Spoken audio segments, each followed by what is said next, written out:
حدیث مبارکہ میں ہے کہ ایک مرتبہ لشکر نے ایک جگہ حرام کیا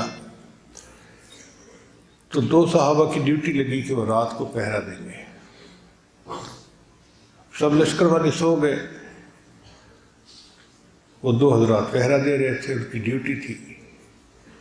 پھر ان کو خیال آیا کہ ہم دونوں جاگ رہے ہیں، ایسا نہ ہو کہ رات کے آخری پہر میں ہم دونوں پہ نیند غالب آئے اور ہم سو جائیں، تو بہتر ہے کہ ایک سو جائے، ایک پہرا دے، پھر دوسرا سو جائے اور پہلا پہرا دے، رات بھی گزر جائے گی، ڈیوٹی بھی ادا ہو جائے گی۔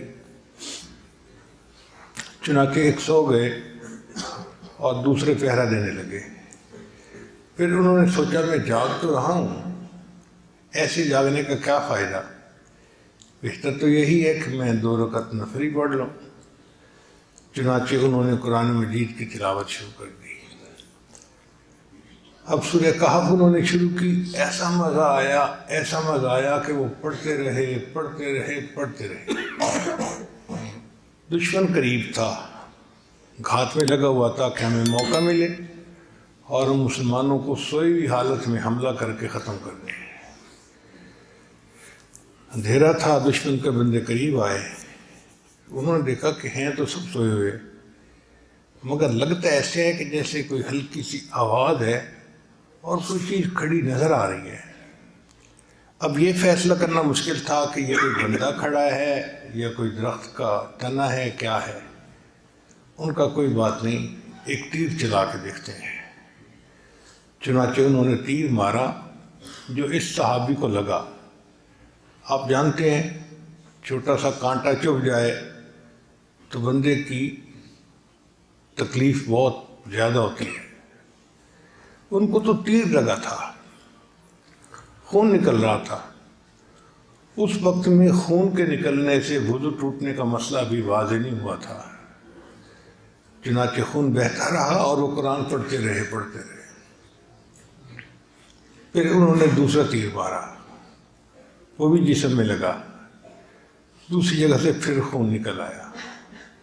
اتنا خون نکلا کہ ان کو یہ ڈر ہوا کہ ایسا نہ ہو کہ خون کی کمی کی وجہ سے میں بے ہوش ہو کے گر جاؤں اور لشکر سویا رہے اور میرے فرض منصبی میں کوتاہی ہو جائے۔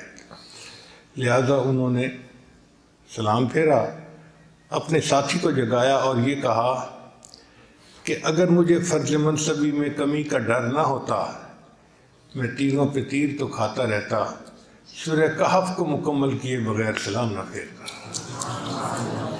اب آپ ان کی کیفیت کا اندازہ لگائیں نا کہ تیروں پہ تیر تو میں کھاتا رہتا، سورہ کہف کو مکمل پڑھے بغیر نہ قرآن میں۔